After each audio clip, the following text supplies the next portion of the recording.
자리에 앉으시겠습니다. 오늘 우리에게 주시는 말씀 우리 한마음으로 한번 교독하시도록 좋겠습니다. 사도행전 22장 30절로부터 23장 11절에 이르는 말씀입니다.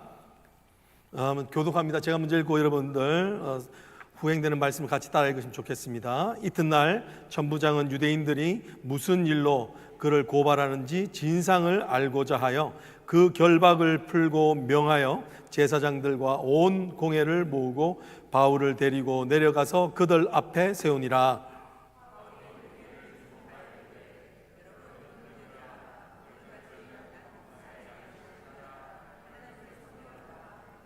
대제사장 아나니아가 바울 곁에 서 있는 사람들에게 그 입을 치라 명하니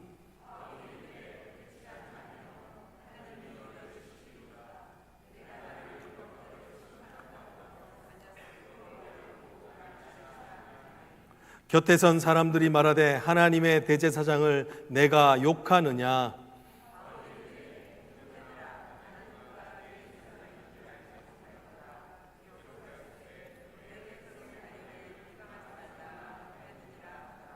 바울이 그중 일부는 사두개인이요 다른 일부는 바리새인인 줄 알고 공회에서 외쳐 이르되 여러분 형제들아 나는 바리새인이요 또 바리새인의 아들이라. 죽은 자의 소망 곧 부활로 말미암아 내가 신문을 받노라.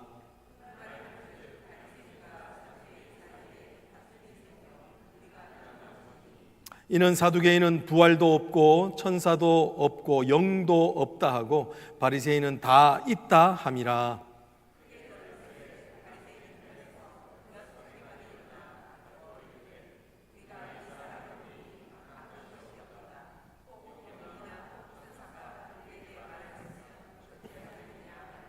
큰 분쟁이 생기니 천부장은 바울이 그들에게 찢겨질까 하여 군인을 명하여 내려가 무리 가운데서 빼앗아 가지고 영내로 들어가라 하니라. 합독합니다.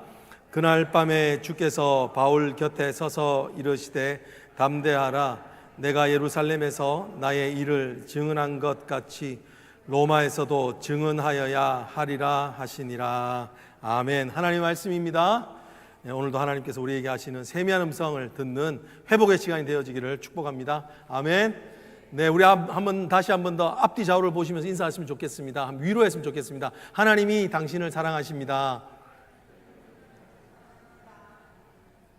네, 여러분 믿으시나요? 네, 하나님이 여러분들을 사랑하십니다. 그 증거가 뭐라고요? 오늘 예배 자리에 나오게 하신 겁니다. 여러분 이것이 큰 축복입니다. 네. 오늘 성령의 지혜라고 하는 말씀으로 함께 말씀을 나누려고 합니다. 사람들은 지혜가 필요합니다. 그죠? 예. 일전에 한번 제가 유튜브에서 쇼츠를 한번 본 적이 있는데 FBI들이 자기의 죄를 인정하지 않는 범죄자들에게 그 사람들이 스스로 죄를 인정할 수 있게 하는 일종의 신문하는 방법에 대해서 나누는 짤을 한번 본 적이 있었습니다. 그 중에 하나가 뭐냐면 처벌 회피형 기술이라는 게 있더라고요. 처벌을 회피할 수 있도록 이렇게 유도하는 어떤 전문적인 상담 스킬이라는 것이죠. 근데 예를 들어 이런 것입니다. 그러니까 만약에 집에서 아이들이 화병을 깨뜨렸는데 이 두 아이가 누가 깨뜨렸는지를 알아내기 위해서는 보통은 부모들은 자신의 성질을 못 이겨서 어떻게 하냐면 누가 깨뜨렸어 이렇게 하는데 그게 전혀 안 먹힐 때가 많다는 겁니다. 근데 이렇게 처벌 회피형 기술을 쓰게 되면 이렇게 질문하면 아이들이 자신의 죄를 스스로 말한다는 거예요. 예를 들어 이렇게 말하는 겁니다. 누가 깨뜨린지는 모르지만 우리가 지금 이 화병을 깨뜨린 아이는 어떤 벌을 받아야 될지에 대해서 너희 둘이 한마디씩을 해보라 라고 이렇게 이야기하면 당연히 화병을 깨뜨린 애는 어떻게 이야기할까요? 그 형벌을 적게 받아야 된다고 말을 하는 거죠. 화병을 깨뜨리지 않았으면 그 형벌을 최대 맥스치로 받아야 된다고 이야기하는 반면에 자기가 깨뜨렸으면 아무래도 자기에게 당할 일이니까 그것을 적게 말한다는 거예요. 이게 지혜라는 것입니다. 여러분 그렇죠. 여기에서도 이 세상의 원리에서도 뭐냐면 지혜가 있어야 문제가 풀리는 거예요. 지혜라고 하는 것은 무엇이냐면 사물의 본질, 인생의 본질, 핵심되는 내용이 무엇인지를 이렇게 보는 능력이에요. 성경은 지혜를요 어떤 인포메이션의 총량, 지식을 많이 가지는 상태라고 이야기하지 않습니다. 그것은 능력이라고 이야기를 합니다. 오늘 우리가 보게 되는 이 성령의 능력이 바로 그것입니다. 성령은 어떤 능력이 계시는가? 우리 인생의 가장 근본된 본질을 보게 하시는 능력이 있는 것입니다. 진리의 영이신 성령께서 우리 삶 가운데 마땅히 봐야 할 진리를 보게 하시는 거죠. 진리를 보게 되면 어떻게 됩니까? 이 사람은요, 가장 중요한 것을 붙잡게 됩니다. 여러분, 인생이 왜 이렇게 열심히 사는에도 불구하고 이렇게 허망하게 끝나는가? 이렇게 허무한가? 왜냐하면 진리를 붙들지 못했기 때문에 그런 거예요. 옳은 것을 붙들지 못하기 때문에 우리 인생은 그 결과로 인하여서 허망해지는 것입니다. 근데 오늘 성령께서 오늘 우리에게 우리의 눈을 밝혀서 성령의 지혜로 우리가 우리의 삶을 다시 돌이켜보면 어떤 일이 생기느냐? 우리는 하나님께서, 우리를 창조하신 하나님께서 고난 가운데도 우리에게 원하시는 목적을 깨달아 알게 된다는 겁니다. 할렐루야. 예, 인생의 목적을 깨달아 알고 인생의 주님께서 주시는 그 우리 삶 고난 가운데 주시는 목적을 알게 되면 우리는 어떤 일이 생기냐면요, 인생의 큰 그림을 보기 때문에 오늘 우리가 이 큰 그림 안에서 지금 보는 고난을 새롭게 해석할 수 있는 능력이 생겨지는 것입니다. 그죠? 그리고 우리가 당하는 고난들에 대해서도요, 이게 너무 크게 실망스럽지 않은 거예요. 왜냐하면 이것 또한 하나님께서 그의 선한 목적을 이루어가기 위한 하나님의 방법이 된다는 것을 깨달아 알기 때문에 그런 것입니다. 여러분, 오늘 다시 한번 성령의 지혜가 저와 여러분 가운데 충만해지기를 주의 이름으로 축복합니다. 오늘 그 보이는 본문의 말씀 11절이 그거예요. 오늘요, 사도 바울을 향해서 주님이 위로하시는 내용이에요. 위로하신 내용이 뭐냐면 담대하라라고 외쳐요. 담대하라. 그 말씀은 뭔가요? 하나님께서는 그 고난을 없애주지 않는다는 겁니다. 고난을 제거해주지 않는다는 거예요. 만약에 제거해줄 것 같으면 담대할 이유가 없죠. 그렇지만 고난을 제거해주지 않기 때문에 하시는 말씀이 뭐냐면 담대하라는 거예요. 왜 담대해야 됩니까? 왜 고난을 없애주지 않습니까? 고난 안에는 하나님이 우리의 구원을 위하여 이루어가기를 원하시는 하나님의 divine purpose, 하나님의 목적이 있기 때문이라는 것입니다. 여러분, 오늘 이 말씀을 들으면서 나의 고난을 새롭게 해석할 수 있는 은혜가 저와 여러분 가운데 있기를 주의 이름으로 축복합니다. 이 성령의 지혜가 주시는 일이라는 겁니다. 그래서 저는 오늘 이 본문에 있는 말씀을 두 가지로 성령의 지혜를 나누고자 합니다. 첫 번째는 무엇이냐면 성령의 지혜는 우리가 하나님의 뜻을 깨달아 알게 한다는 것입니다. 한번 따라 하실까요? 성령의 지혜는 하나님의 뜻을 깨달아 알게 한다. 네. 두 번째는 뭐냐면 성령의 지혜는 어떤 일을 하시는가? 우리로 하여금 예수님과 주님과 동행하게 하고 주님의 이끌려진 삶을 살아가게 하신다는 것입니다. 주님의 이끌려지는 삶, 동행의 결과라는 거예요. 여러분, 그것이 우리가 가는 삶의 여정은요, 우리의 하는 모든 결정은 우리를 중심적으로 하기 때문에 사실 선한 길이 별로 없어요. 좋은 길처럼 보이지만 필경은 망하는 길이 많을 때가 많아요.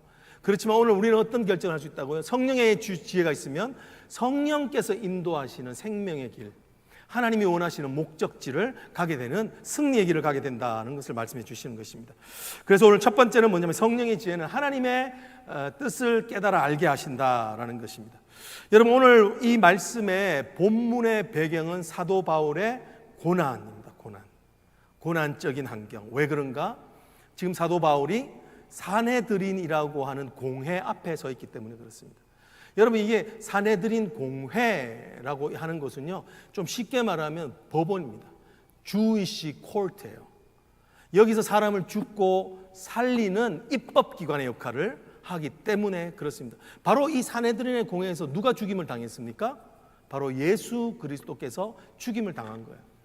예수 그리스도의 죽임을 당했던 그 똑같은 방식으로 지금 사도 바울은 고소를 당해서 죽게 될 위치에 있었어요.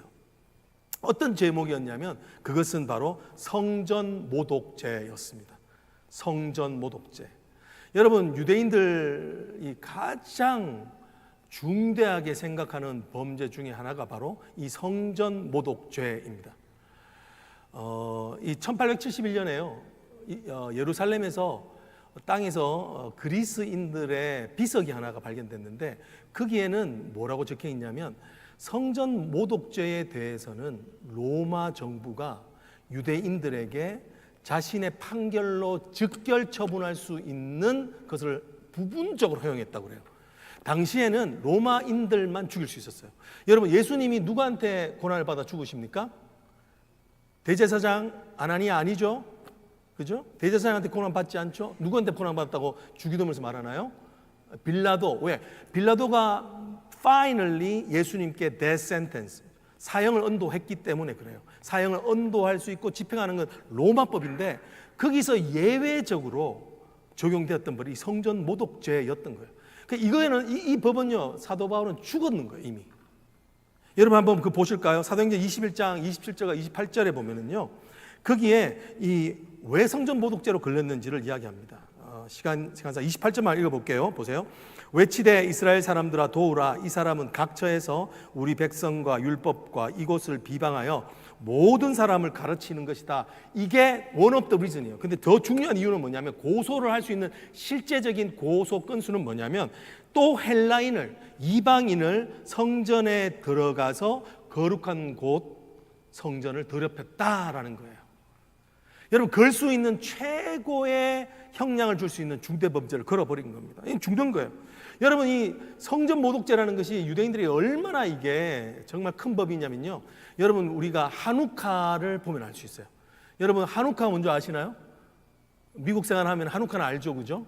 예, 한우카를 모르면 아직 미국 생활을 덜 했다, 그죠? 12월 25일 날 우리가 크리스마스를 지키지만 유대인들은 뭘 지킵니까? 이 한우카를 지켜요. 이걸 수전절이라고 해요. 이건 뭐냐면 성전을 깨끗이 해서 데리케했다, 봉헌했다, 이런 뜻이에요.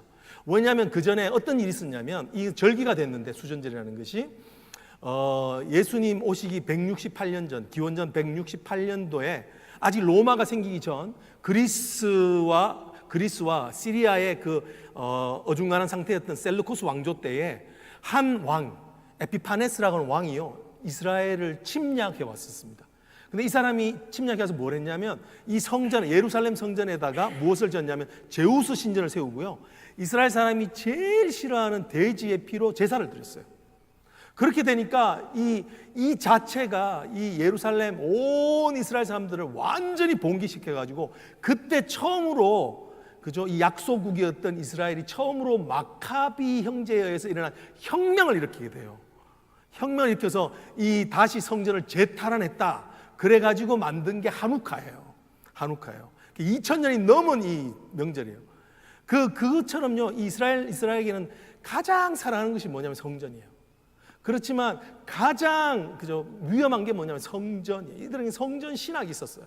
성전이 제일 중요했던 거예요. 근데 그거를 오늘 읽었던 말씀처럼 사도 바울이 이 에베소에 있는 헬라인을 데려갔다고 하는 것을 이 고속거리로 들어서 죽이려고 했던 거예요. 이것은 거의 죽은 배나 진배 없는 사건이었다는 것입니다. 여러분, 이때 어떤 일이 생기냐면, 오늘 우리가 말씀 묵상하셔서 아시겠지만 21장에 보면은요, 사람들이 정말 전체적인 모든 사람들, 무리들이 분노하고요, 그래서 이 사도 바울을 때렸다라고 이야기합니다. 31절은 때렸다라고 하는데, 이 때린 게 얼만큼 때렸냐, 죽을 때까지 때렸던 거예요. 죽을 때까지. 근데 그때 짜잔하고 천부장이 나타나서 그 사도 바울을 겨우 구원해서 나왔던 거예요. 근데 이 사건이 사도 바울에게는 정말 트라우마가 됐던 것 같아요. 왜냐하면 오늘 우리가 보게 되는 말씀에 보면은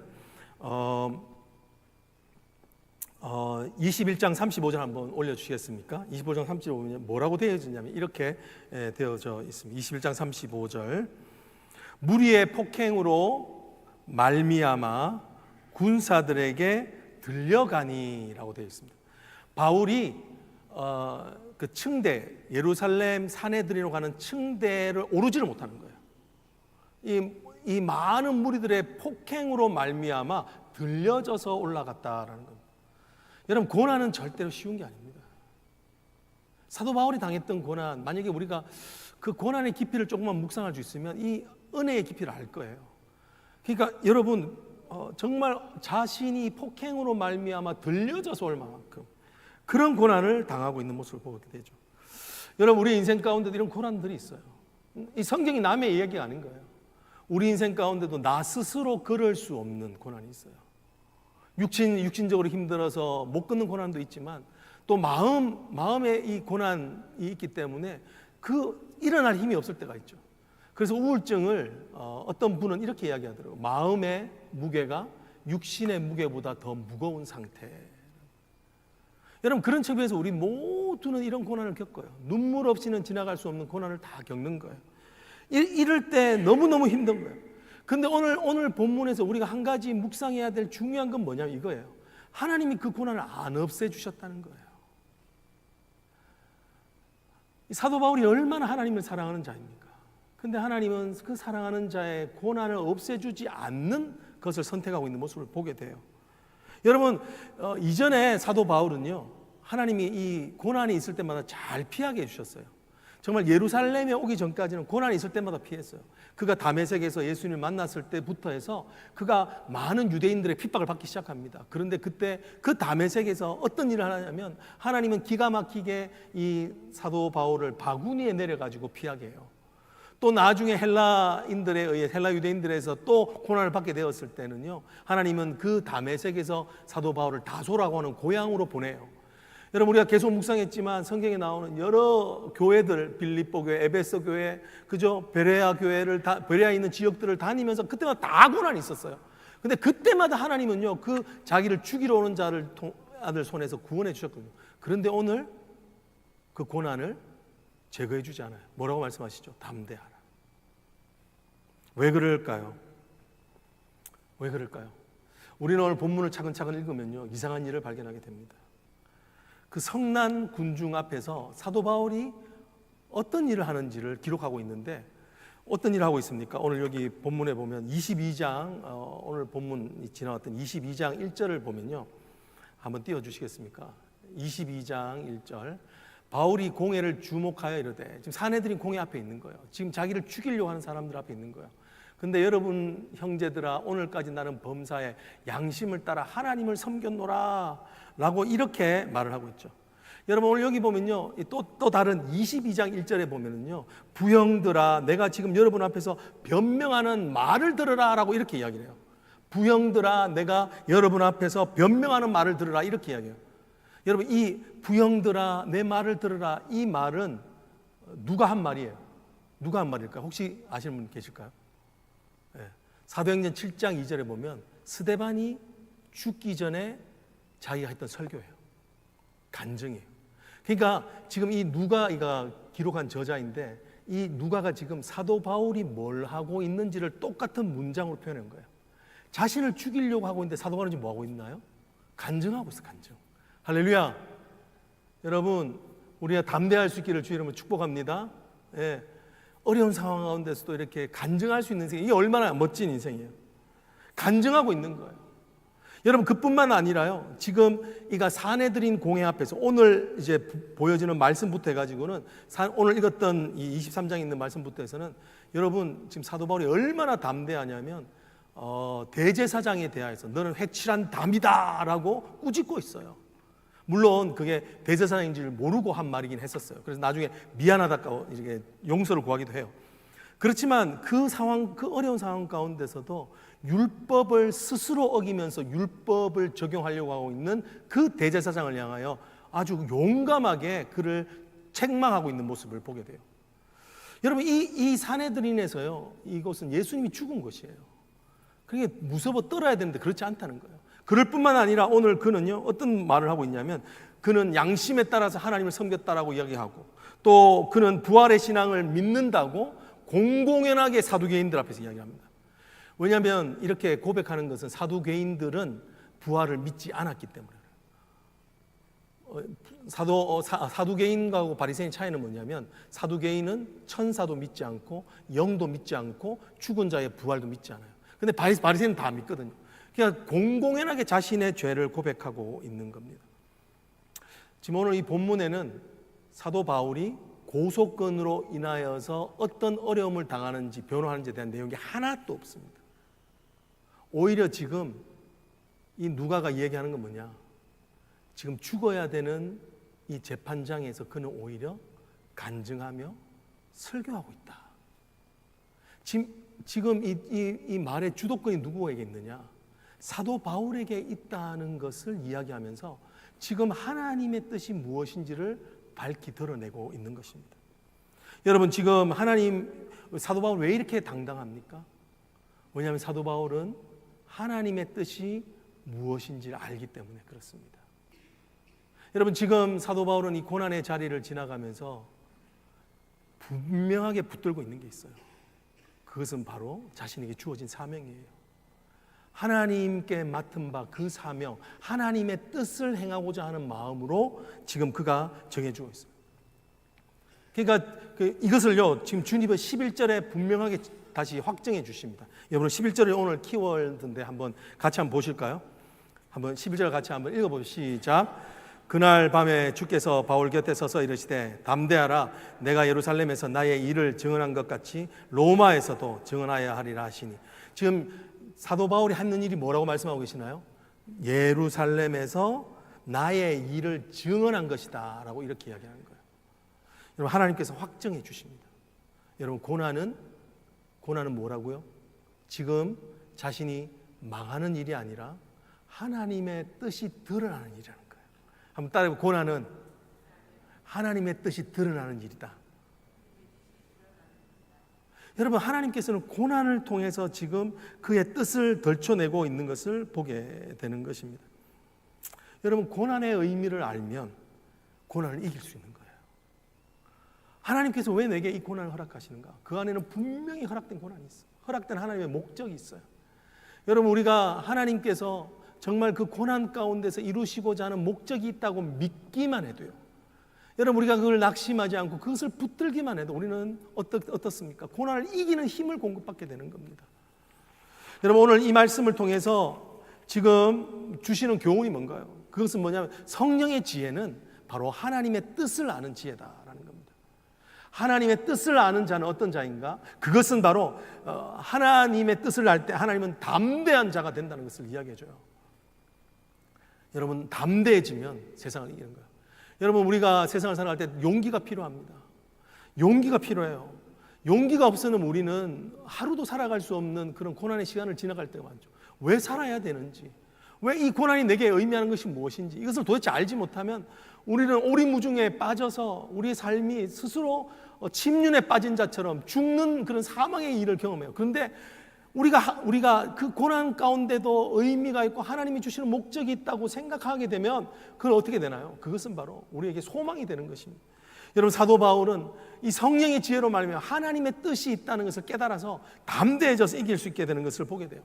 여러분, 인간의 담대함은요, 절대로 인간의 생각에서 오지 않습니다. 왜냐하면 인간의 모든 생각들은 제한된 생각, 한계가 있는 생각이기 때문에 그래요. 인간이 용기가 날 때는 내 생각, 내 박스 밖에서 오는 생각이 있을 때만 용기가 생겨요.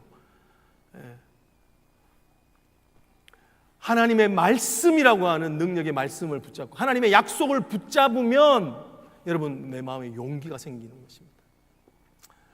제가 사역했던 강도사와 목사 안수를 받았던 교회의 목사님이 한번 나누셨던 예화인데, 설교를 주일날 이제 본당으로 설교를 하러 들어가시면서 우연하게 아이가 옆에서 이제 어린아이가 목사님 등랑을 보고 있다가 목사님한테 그랬다는 거예요.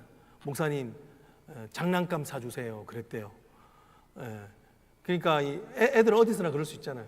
그러니까 이 목사님이 예배 시간은 빨리 들어가야 되는데 애가 목사님이 양복 붙잡고는 목사님 장난감 사주세요 그러더라는 거예요. 그러니까 빨리 들어가야 되는 마음에 그냥 목사님, 그래 내가 다음에 장난감 꼭 사줄게 라고 이야기를 했대요.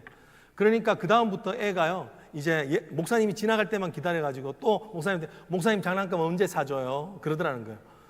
그러니까 이걸 그냥 처음에는 이게 잡아 넘겼는데 그 다음부터는 애가 안 사주니까 왜 목사님 거짓말해요, 장난감 사준다고 그러니까 왜 장난감 안 사주세요, 그렇게 이야기를 하는 거예요.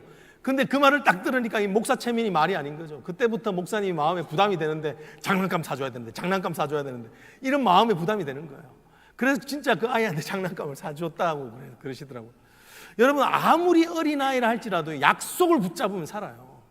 약속을 붙잡으면 담대해져요. 하물며 하나님의 말씀을 붙잡으면 어떨까요? 여러분, 우리가 하나님의 말씀을 붙잡으면 힘이 나는 거예요. 왜 사도 바울이 이렇게 많은 고난 가운데 이기는가? 딴 거 없어요. 하나님의 말씀을 붙잡았기 때문이 그런 거예요. 하나님께서 오늘 하나님의 뜻이 무엇인지를 알고 있기 때문에 그것을 붙잡으면요, 하나님의 말씀이 나를 지켜주는 거예요. 내 마음을 지켜주는 거예요. 내 심령이 지켜지는 것을 보게 되는 것입니다.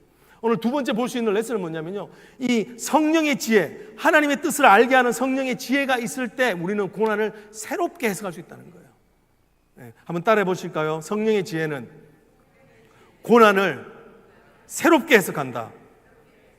여러분, 고난을 어떻게 해석하냐면 고난을 기회로 해석하는 거예요. 지금 사도 바울이 서 있는 법정은 예수가 죽은 죽음의 법정이 아니라 이것은 예수를 믿지 않는 자들에게 여전히 예수를 증거할 수 있는 복음의 무대라고 하는 것으로 깨달아 아는 거예요. 여러분, 하나님의 많은 일들은 이렇게 위기처럼 와요. 고난은 위기예요. 우리가 힘쓰지 못하고 우리가 정말 망할 것 같은 위기예요. 근데 하나님의 위기는 어떠냐면 기회라는 거예요. 여러분, 그래서 위기의 기자가 무슨 기자냐면 기회 기자잖아요. 그러니까 위기가 뭔가, 하나님 눈에서 보는 위기가 뭔가 위태로운 기회라는 거예요. 뭐라고요? 위태로운 기회. 고난은 위기예요. 위태로운 기회. 하나님의 말씀이 역사하는, 하나님의 말씀이 우리 가운데 역사하게 하는 하나님의 놀라운 기회라는 것을 말씀해 주고 계시는 겁니다. 그러니까 이것을 기회라고만 생각해도 우리 삶에는요, 힘이 생기는 거예요.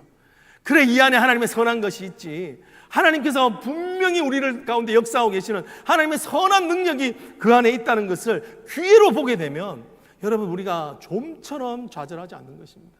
여러분, 오늘 여러분들이 겪는 고난이 아무리 크고 높다 할지라도 여러분, 그것이 하나님께서 주시는 기회인 줄 믿을 수 있기를 주님으로 축복합니다. 하나님 주시는 기회라는 거예요. 저희 작은아버지가 그랬어요. 저희 작은아버지가 75세 때 3년 전에 돌아가셨는데 저희 작은아버지가 대장암으로 돌아가셨어요. 덩치가 크고요, 카투타 출신이고 얼굴이 아주 핸섬하셔가지고 많은 여자들 올렸어요. 그래가지고 우리 작은 어머니가 얼마나 고생했는지 몰라요. 얼마나 고생. 여러분, 근데요, 그 어르신이 72세가 돼가지고 대장암이 걸리니까 아무 힘도 못 쓰고요. 그렇게 교회 가자고 했는데 교회를 안 가더니만 73세 그 병상에서 아들 손에 묶여가지고 꼼짝도 못하고 여러분, 거기서 예수를 영접했어요. 여러분, 지금 사도 바울이 하는 게 뭐예요? 이겁니다. 지금 자신은 죄인의 신분을 썼는데 지금 자기를 보고 죽이려고 하는 사람들을 꼼짝도 못하게 하고 하나님께서는 그 고난의 장소에 꼼짝도 못하게 하고 예수 그리스도가 누구신지를 증거하는 거예요. 그것이 바로 오늘 우리가 보게 되는 12장 26절의 말씀에 있어요. 22장 16절에 보면 이것을 증거하는 거예요. 이제는 왜 주저하느냐, 일어나 주의 이름을 불러 세례를 받고 너의 죄를 씻으라 라고 담대히 이야기하는 거예요. 그러니까 새롭게 해석하는 거예요. 위기를 기회로 해석하는 거예요. 저희 작은 아버지께서 그렇게 예수를 영접했어요. 그런데 여전히 풀리지 않는 문제가 있었어요. 거의 제가 기억이 나지 않을 때부터 해서 작은 아버지를 기도했거든요. 거의 한 53년 정도를 기도한 거예요. 예수 믿게 해달라고. 왜 굳이 53년이냐는 거예요. 그런데 나중에 저희 사촌 동생이 그러는 거예요. 아버지 때문에 우리가 다 예수 믿게 되었다. 이게요, 참 아이러니컬한데 너무 죄악에 빠져 있는 그 부실한 아버지, 존경할 수 없는 아버지를 보니까 정말 하늘의 아버지를 믿게 되더라는 거예요. 제 사촌 동생이라서 뭐 자랑하는 건 그렇지만 정말 제가 만나는 사람 중에 복음을 잘 이해해요. 죄의 깊이를 알아요. 죄가 얼마나 힘이 있는지를 알아요. 여러분, 그거 아시나요? 저희 작은 어머니, 그렇게 예수 믿는다고 구박받던 작은 어머니가 그 작은 아버지 때문에 목사가 됐어요. 주님밖에 없으니까 날마다 주님 앞에 기도하는, 그러다 보니까 늘 주님 앞에 눈물로 기도했다. 그게 지금은 많은 사람을 살리는 목회자의 자리를 가게 하는 거예요. 여러분, 이 하나님께서 주시는 이 성령의 지혜는 뭔가, 지금 내 고난에도 하나님의 선한 뜻이 있다고 믿게 하는 거예요. 예. 여러분, 하나님은 우리의 구원을 위해서 어떤 것도 아끼지 않으세요. 우리가 구원을 이루기 위해서는요, 어떤 것도 아끼지 않아요. 근데 그게 우리한테 고난이에요. 하나님은 여러분의 구원을 위해서 여러분의 재물을 아끼지 않습니다. 재물을 다 가져가십니다. 어떨 땐. 하나님께서는 여러분의 건강도 가져가세요. 왜? 구원이 중요하기 때문에. 어떤 것도 아끼지 않으세요. 근데 그게 우리한테는 고난이에요. 근데 하나님이 정말 나의 구원을 위해서 가져가시는 거거든요. 하나님께서 왜 우리에게 필요한 걸 주시지 않겠어요? 너희는 구하라 그러면 주실 것이 하셨는데 주시지 않는 이유는 우리 구원에 필요하지 않기 때문에 안 주시는 거예요. 아끼지 않으세요. 다 가져가시는 거예요. 근데 우리는 그것을 고난이다, 괴로움이다라고 생각하는 거예요. 여러분, 오늘 고난의 자리에 있기 때문에 우리가 예수 믿는 거라는 겁니다. 여러분, 믿으십니까? 고난의 자리에 있기 때문에 예수를 믿는 거예요. 여러분, 그렇기 때문에 우리에게 성령의 지혜가 필요해요. 어떤 지혜? 때때로 우리의 묶임이 풀리게 하는 역사를 일으킨다는 걸 알아야 돼요. 때때로 우리의 자유가 박탈되어야만 진짜 자유를 얻어요. 내 마음대로 다닐 수 있는 방종을 누리면 구원을 받지 못하니까, 살고 죽는 문제니까 그 자유를 딱 묶어버리는 거예요. 병원에 묶어버리고 못 움직이도록 그냥 딴 생각 못 묶어버리니까 어떻게 돼요? 거기에서 구원을, 하나님이 그것을 희생시켜서 하나님의 구원을 이루어 가시는 거예요. 우리 성령의 지혜는 뭐가 필요합니까? 묶임이, 이것은 우리의 풀림을 위한 하나님의 역사구나, 이렇게 해석할 수 있는 게 필요한 거예요. 우리의 자유가 박탈되는 것은 진정한 자유를 얻기 위한 하나님께서 주시는 역사구나라고 해석만 할 수 있어도, 그죠? 우리는 살게 되는 것입니다. 두 번째로 우리가 볼 수 있는 건, 성령의 지혜는 주님과 동행하며 인도함을 받게 하는 것입니다. 한번 따라 하시죠. 성령의 지혜는 주님과 동행하며 주님께 인도받게 합니다. 여러분, 우리는 우리 생각대로 우리의 삶을 경영하려고 말합니다. 그런데 성경은 절대로 우리의 생각으로 우리의 삶을 경영하면 사망에 빠진다고 이야기합니다. 그러면 우리에게도 뭐가 필요합니까? 우리가 성령의 인도하심대로, 내가 원치 않는 대로 가는 게 필요해요. 여러분, 우리 인생에 내 뜻대로 되는 게 맞나요? 내 뜻대로 안 되는 게 맞나요? 내 뜻대로 안 되는 게 훨씬 많아요. 여러분, 그게 하나님 은혜인 줄 아십니까? 생각해보세요. 내가 내 뜻대로 다 됐으면 지금 옆에 있는 남편하고 결혼하셨겠어요? 지금 옆에 있는 아내랑 결혼하셨겠습니까? 아니죠. 여러분, 내가 내 뜻대로 안 돼서 이분을 만났지, 이게 저주지, 뭐 이러면 안 되지만, 내 뜻대로 안 됐기 때문에 하나님 뜻대로 되었기 때문에 여기까지 온 거예요. 여러분의 발로 예수 믿으러 여기까지 오셨을까요? 아니라는 겁니다. 오늘 사도 바울의 인생은 성령의 사람으로, 성령의 지혜로 인도함 받는 인생. 그것은 뭐냐면 성령의 인도함을 받는 인생이었어요. 여러분, 11절 다시 한번 보십시다. 11절 말씀, 그날 밤에 주께서 바울 곁에 서서 이르시되 담대하라. 그러면서 뭐라고? 내가 예루살렘에서 나의 일을 증언한 것 같이 로마에서 증언하여라 하리라 하시니라, 이렇게 말씀하고 있죠. 여러분, 지금 사도 바울은 누구보다도 담대하게 사내들인 법정에서 예수를 증거했습니다. 근데 또 담대하라고 그랬어요. 왜 그렇죠? 사도 바울이 낙심했기 때문에 그래요. 여러분, 아무리 대사도, 정말 존경받는 영적인 거장이라 할지라도 인간은 다 똑같습니다. 인간은 어떻습니까? 우리는 어떻습니까? 어제 담대해도 오늘 넘어져요. 그렇기 때문에 선지서는 그렇게 이야기합니다. 주의 인자하심과 자비하심이 무궁하심으로 우리가 진멸되지 아니함이니이다. 이것이 아침마다 새롭고 늘 새로우니이다. 여러분, 오늘 하실 말씀, 오늘 내가 새로운 은혜를 받지 못하면 어제의 은혜로 살아갈 수 없다를 말씀해 주시는 거예요. 어제의 은혜로 어제의 만나를 먹으면서 살 수가 없어요.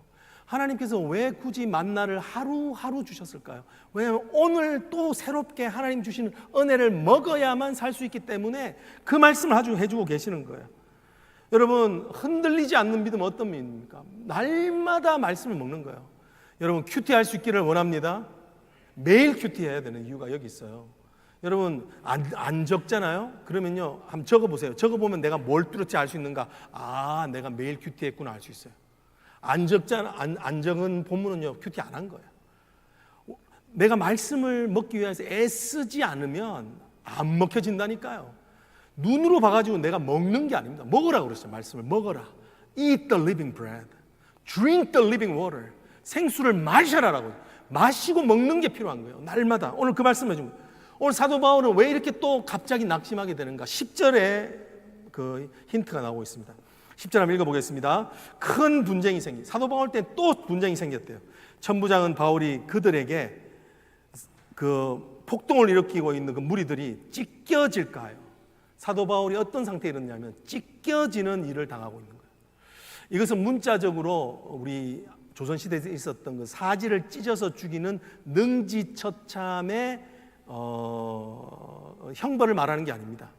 이것은 뭐냐면 그만큼 이 폭도들의 분노가 극에 찼고 사도 바울을 정말 찢어 죽일 만큼 그렇게 폭행을 가하고 있다는 것을 보여줘요.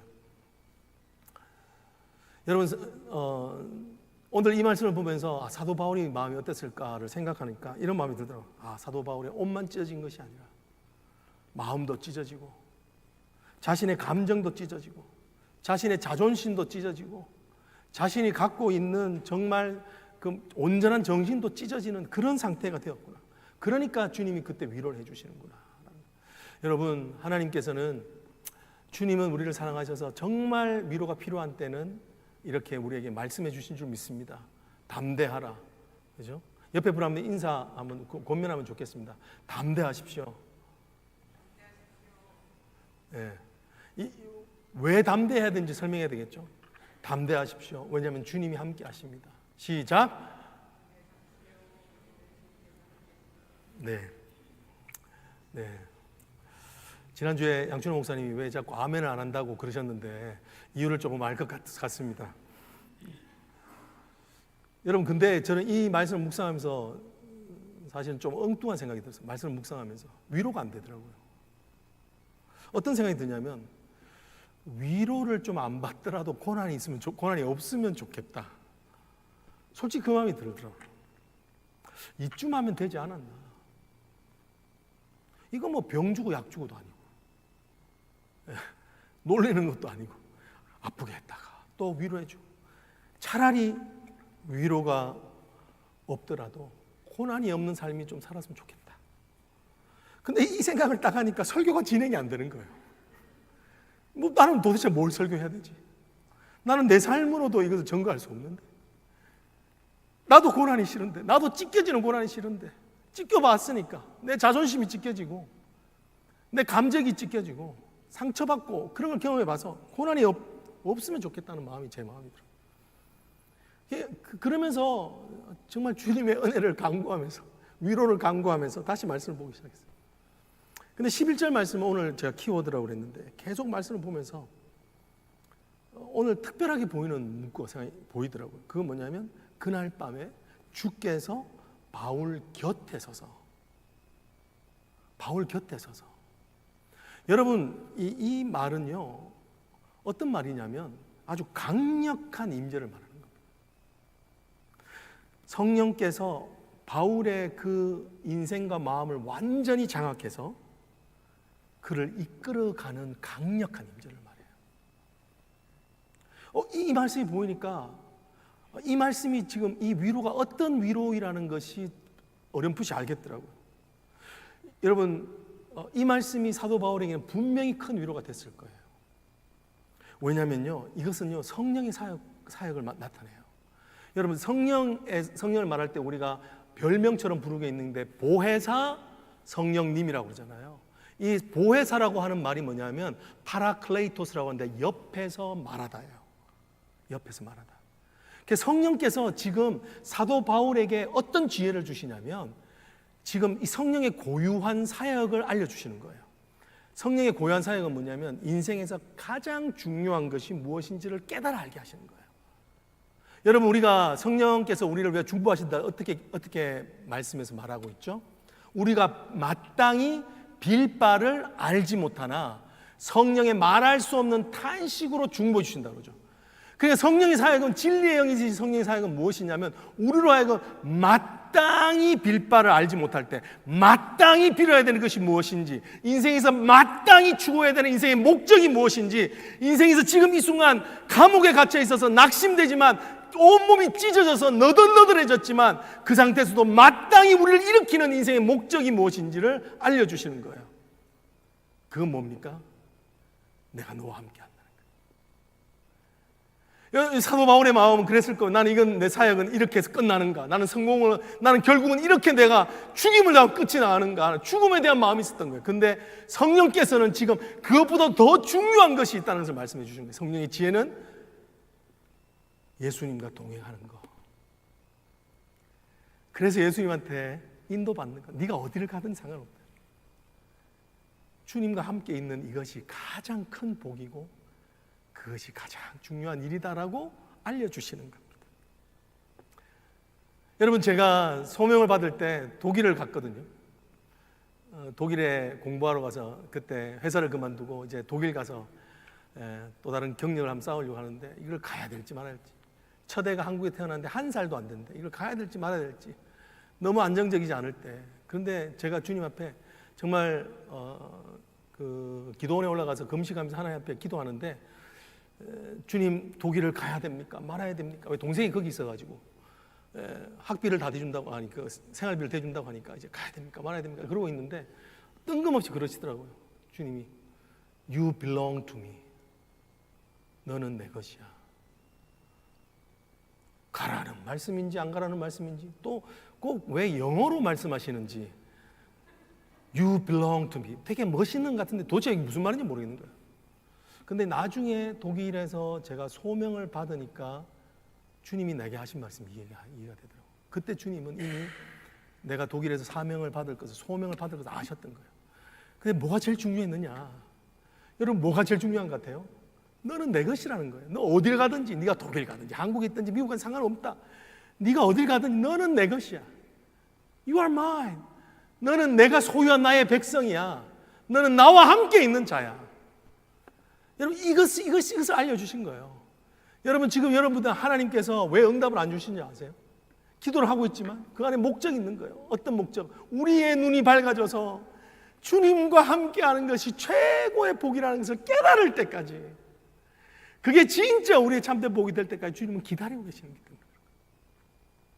지난주에요, 제가 참 은혜되는 한 사진 하나 봤는데 한번 띄워주시겠습니까?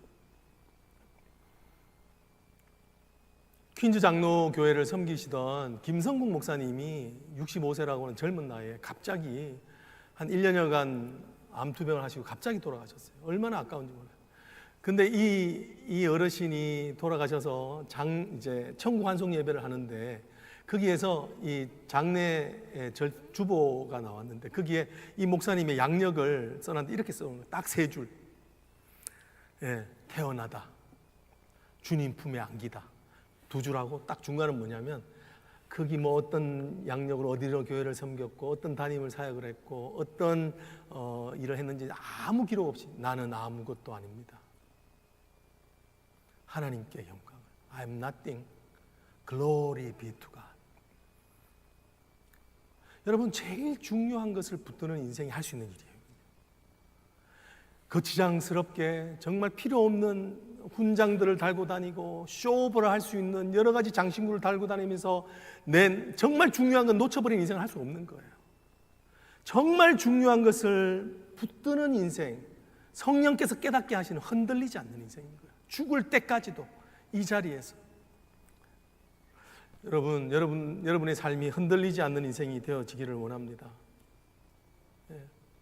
여러분이 사도 바울은요, 이때 가장 중요한 것을 깨달아요. 이 시기를 지나면서 이 시기에 이제 옥중서신을 쓰게 되는데, 옥중서신을 쓰는 그 중에 가장 중요한 사도 바울의 신학이 나타납니다. 빌립보서 2장 1절에요. 이것을 깨닫습니다. 이는 내게 사는 것이 그리스도니 죽는 것도 유익함이라. 지금 자신은 고난의 환경 가운데 죽느냐 사느냐, 내가 내일 성한 몸으로 사역을 할 수 있느냐 없느냐 그것에 관심이 있지만 성령께서는 지금 죽느냐 사느냐가 아니라 네가 내 안에 있다. 이 사도 바울의 이 신학을 뭐라고 이야기하냐면 그리스도와 온전한 연합, The union with the Christ, The perfect union with the Christ. 이게 사도 바울의 신학에서 제일 중요한 거예요. En Christos, 예수 그리스도 안에서, 예수 그리스도 안에서 우리가 하나님의 은혜를 얻고, 그러면서 제일 중요한 것이 이것임을 드러내는 것입니다. 그래서 우리가 이 찬양을 하잖아요. 내가 그리스도와 함께 십자가에 못 박혔나니 그런즉 이제 뭐죠? 내가 산 것 아니요. 내가 사는 게 아니라는 거예요. 오직 내 안에 그리스도께서 사신 것이라. 할렐루야. 이 그리스도와 온전한 연합함, 주님과 동행하며 주님의 뜻에 이끌려지는 것이 참된 복이라는 것을 깨닫게 됩니다. 마지막 예화를 드리고 마치려고 그래요. 우리 교회를 방문하시던 케냐 선교사님 윤진수 선교사님이 우연하게 지난 종절에 하셨던 설교를 듣게 됐어요. 제 선교사님을 보면서 늘 안타까운 마음이 뭐냐면 다 그러시겠지만 우리 윤미수 선교사님 병원에 계시는 그 윤미수 선교사님도 안타까운 마음이죠. 왜 저렇게 열심히 사역하시는 분한테 저런 어려운 질병, 위태한 질병을 주셨을까 하는 것이 다 우리가 그분의 간증을 들으면 느끼는 거예요. 근데 그 설교에서 그 윤진수 선교사님이 그것에 대한 이유를 말씀하시더라고요. 왜 그런가? 왜 내 아내가 이런 고통의 시간을, 고난의 시간을 겪고 있는가에 대해 말씀해 주시는데 그거예요. 케냐에는 너무 이단들이 많다는 거예요. 가짜 복음을 전하는 이단들. 그 이단들의 특징이 뭐냐면 예수 믿으면 만사형통. 예수 잘 믿는 사람은 모든 복을 받는 사람이다. 예수 잘 믿는 사람은 건강의 축복도 받고 물질의 축복도 받고, 이런 가짜 복음을 전하는 이단들이 너무 많다는 거예요. 그런데 이 선교사님이 미국에서 와가지고 선교를 하는데 잘 돼야 되는데 오히려 잘 안 되는 거예요. 그렇게 열심히 선교하는데 사모님은 오히려 병을 얻는 거예요. 더 괴로움 가운데 있는 거예요. 선교사님은 그러시더라고요. 우리를 통하여서 진짜 복음이 무엇인지를 깨닫게 하신다는 거예요. 잘못된 기복신앙을 추구하는 가짜 복음이 아니라 이 모든 것이 없어도 그리스도 한 분으로 만족할 수 있는 인생. 그게 진짜 복이다. 내가 오늘 죽어도 내가 그리스도와 함께하여서 만족하는 인생. 그게 진짜 우리 생명을 주시는 성령의 지혜, 깨닫게 하신 지혜다. 이거를 깨닫는 자들이 누리는 복이라는 거예요. 그것을 진짜 복음을 전하기 위해서 유민수 선교사님을 그렇게 하나님의 어린 양으로 희생제물로 쓰신다는 거예요. 여러분, 지금 사도 바울이 가는 이 길은 너무나도 위험한 길입니다. 그런데 주님은요, 그 길을 가장 안전한 길이라고 말씀하십니다. 왜냐하면 그 길이 바로 어떤 길입니까? 주님과 동행하는 길이기 때문에 그래요. 제일 중요한 주님 외에 이끌려지는 삶이 되는 길이기 때문에 그래요. 여러분 알고 있습니다. 여러분들 여러 가지 기도 제목을 갖고 있는 거. 근데 여러분의 기도의 종착점은 어디가 될 거냐? 그건 바로 주님 한 분으로 기뻐하는 거예요. 그것이 가장 우리 인생에 주시는 큰 복이다. 이 성령의 지혜가 우리 가운데 누려지기를 주님으로 축복합니다. 기도하겠습니다.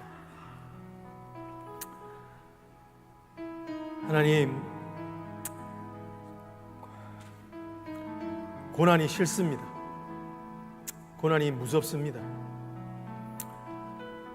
아버지 하나님, 우리 성도들 질병으로 고생하는 거 보면 참 우리도 언젠가 저런 일들을 당해야 된다고 생각하면 끔찍합니다. 하나님, 의인은 성벽이 무너질 때 어떤 마음으로 살아갈 수 있겠습니까? 하나님, 오늘 성령의 지혜는 우리들에게 가르쳐 줍니다. 그 가운데도 하나님의 선한 뜻이 있다. 하나님, 우리의 구원을 위하여서 역사하시는 하나님의 구원이 있다. 그 구원을 위해서 어떤 것도 아끼지 않고 때때로 우리의 재물을 가져가시기도 하고 우리의 건강을 가져가시기도 하고 자녀들의 안녕을 가져가시기도 하는 때가 있다. 그렇지만 하나님은 그것으로 말미암아 승리하신다는 것을 알게 해주십니다. 하나님 또한 오늘 우리의 당하는 고난 가운데서 아버지, 무엇보다도 가장 중요한 것을 파라클레이토스, 우리의 보혜사 되는 성령께서 알려주십니다. 성공하는 사역도 아니고 재물이 풍성한 인생도 아니라, 재물 때문에 죽고 사는 인생 아니라, 사역의 성공함 때문에 죽고 사는 인생 아니라 주님과 동행하는 것, 주님의 인도함을 받는 것이 가장 중요한 것이라 오늘 우리에게 말씀해 준 줄 믿습니다. 주님, 우리의 고난을 새롭게 볼 수 있는 은혜를 주시옵소서.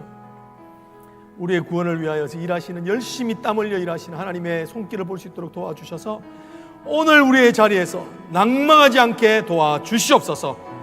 하나님, 힘을 주시고 하나님 아버지, 정말 주님의 능력으로 다시 일어나는 모든 우리 올레이션스 교회 성도 되게 하여 주시옵소서. 예수님 이름으로 기도드립니다. 아멘. 우리 다 같이 자리에 일어나서 우리 선한 능력으로, 결단의 찬양으로 하나님 올려드리십시다.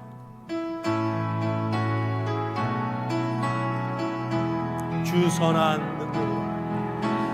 선한 능력으로 안으시네. 그 크신 팔로 그 크신 팔로 날 붙드시네. 절망 속에도 흔들리지 않고 사랑하는 주 얼굴 구하리. 선한 능력으로 일어서리. 주만 의지하니 믿음으로 우리 고대한에 주 오실 그날 영광의 생활을 맞이하리. 이전의 괴로움 날 애워싸고 이전의 괴로움 날 애워싸고 고난의 길을 걷는다 해도 고난의 길을 걷는다 해도 주님께 모두 맡긴 우리 영혼 끝내 승리의 날을 맞으리. 이전의 괴로움 날 애워싸도 이전의 괴로움 날 애워싸고 고난의 길을 걷는다 해도 주님께 모두 맡긴 우리 영혼 끝내 승리의 날을 맞으리. 선한 능력으로 일어서리. 주만 의지하리 믿음으로 우리 고대한에 주 오실 그날 영광의 생활을 맞이하리. 선한 능력으로 일어서리. 주만 의지하리 믿음으로 우리 고대한에 주 오실 그날 영광의 새날을 맞이하리. 네, 오늘 말씀에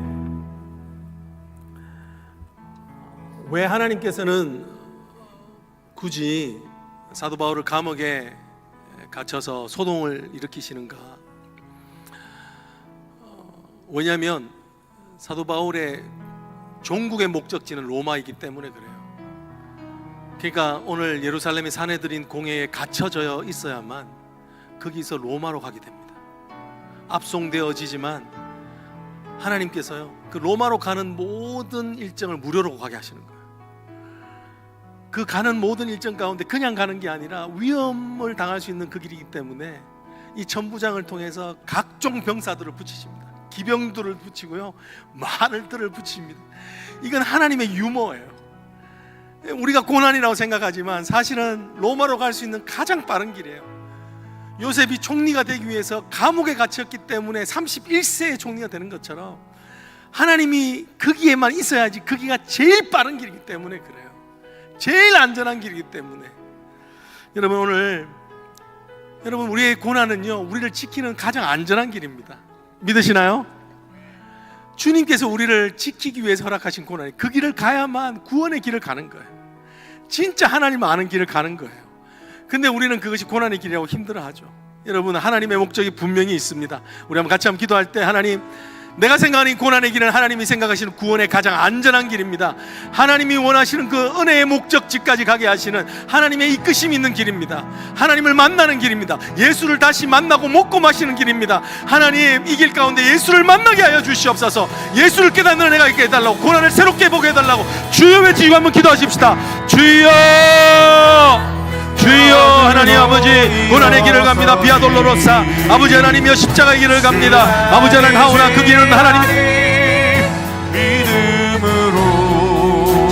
기도합니다. 하나님께서 아버지 하나님 정말 아버지 하나님 그 길을 통하여서 아버지 하나님 우리가 갈 수 없는 길을 가게 하시며 아버지 하나님 하나님이 원하시는 구원의 길, 아버지 하나님 우리의 자녀들을 위한 구원의 길, 우리 남편을 위한 구원의 길, 우리 아내를 위한 구원의 길, 아버지 하나님이 우리에게 아버지 하나님 건강을 아끼지 아니하시고 우리를 위하여 구원의 길을 가게 하여 72년간을 하나님 아버지 견디고 인내하신 하나님의 은혜를 기억합니다. 아버지 하나님 주여 우리가 구원의 길을 보게 하여 주시옵소서. 고난의 길 가운데 열려져 있는 하늘의 길을 볼 수 있도록 인도하여 주셔서 아버지 하나님 고난으로 자빠지는 인생 되지 않게 하여 주시옵소서. 아버지 하나님 주님이 주시는 능력에 일어날 수 있도록 도와주시기를 간절히 원하고 바랍니다. 주님 선한 능력으로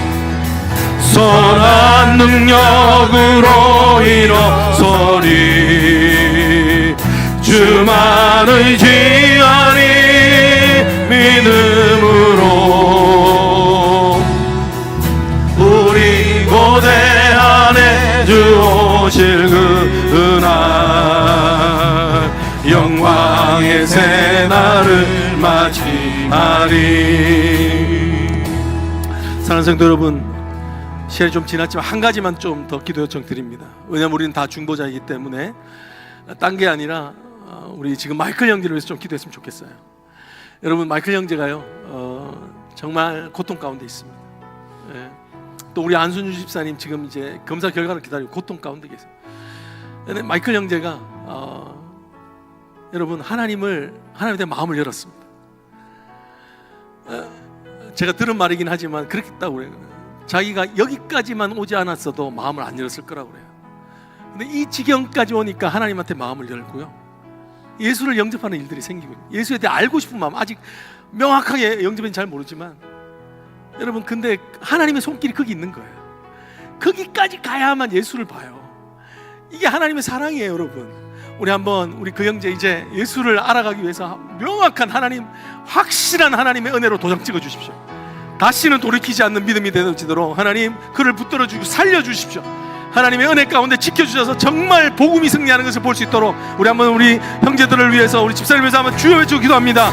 주여 할렐루야 할렐루야. 하나님을 바라보며 아버지 하나님 이 길이 가장 안전한 길이었기 때문에 아버지 하나님 건강을 빼앗아 가시며 하나님 이곳까지 인도하신 줄 믿사오니 여호와 하나님께서 아버지 이제 아버지 하나님 능력의 문을 열어주시옵소서. 하나님 은혜의 문을 열어주시옵소서. 기적의 문을 열어주시옵소서. 치유의 문을 열어주시옵소서. 하나님께서 하시는 능력의 문이 아버지 그곳 가운데 임재하게 하여 주셔서 하나님 아버지 우리의 모든 올레이션 교회 성도들이 하나님을 보고 마시며 느끼며 체험하며 하나님의 능력을 경험할 수 있도록 하나님 인도하여 주시기를 원합니다. 오 하나님 그 한 생명을 위하여서 하나님 모든 것을 아끼지 아니하신 예수 그리스도를 아끼지 아니하신 주님 아버지 하나님이여 이제 구원하여 주셔서 하나님의 능력이 그 인생을 통하여 드러나게 하시고 하나님의 영광이 그 인생을 통하여 드러날 수 있도록 하나님 인도하여 주시기를 간절히 원합니다.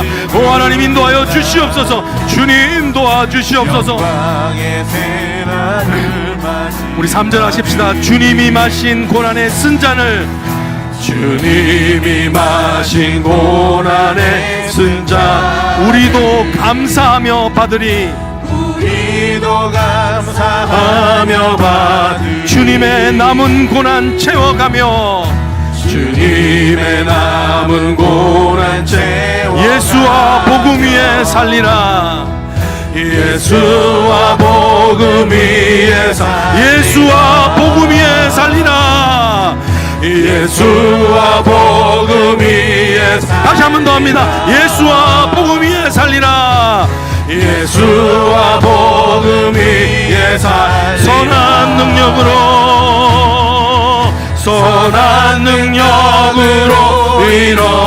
일어서리. 주만의 지아니 믿음으로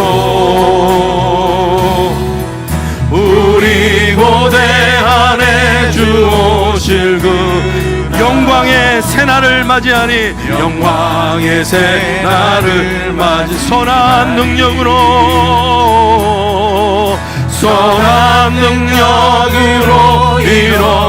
일어서리. 주만의 지아니 믿음으로 우리 고대 안에 주 오실 승리의 새날을 맞이하리. 승리의 새날을 맞이하리. 사랑의 하나님, 하나님 오늘 우리에게 고난을 허락하신 것은 하나님이 원하시는 은혜의 목적지에 도달하기 위한 가장 안전한 길인 것을 믿습니다.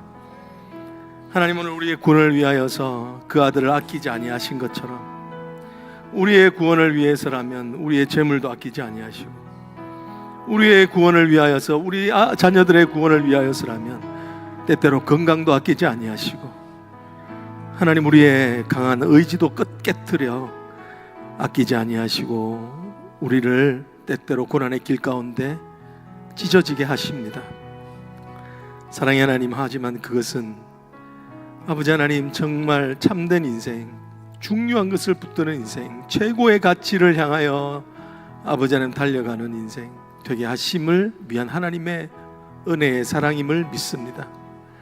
우리가 고난당하는 것을 보시며 예수가 고난당하는 것을 보시며 하늘을 깜깜하게 하여 성부 하나님의 아픔을 드러내셨던 것처럼 우리가 고난당할 때도 그러하지만 하나님, 그래야 구원받기 때문에, 그래야 진정한 참된 복을 얻기 때문에 우리에게 주님의 아픈 눈물의 마음으로 우리에게 여전히 고난을 허락하신 줄 믿습니다.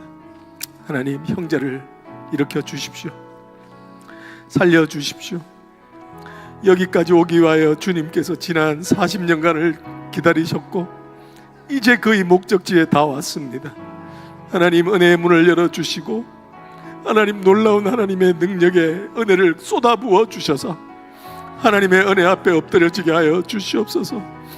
이제는 내가 사는 것은 나를 위하여 사는 것이 아니라 나를 구원하신 예수를 믿는 그 믿음 안에 사는 것이라는 고백이 구원의 역사가 그 형제와 그 모든 가정 가운데, 우리 집사님 그 10년 가운데 있게 하여 주시옵소서.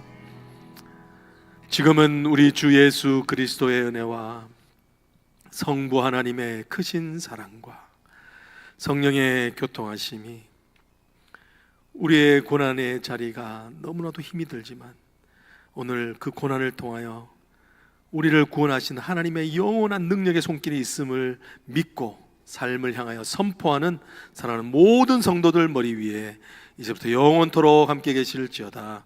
아멘.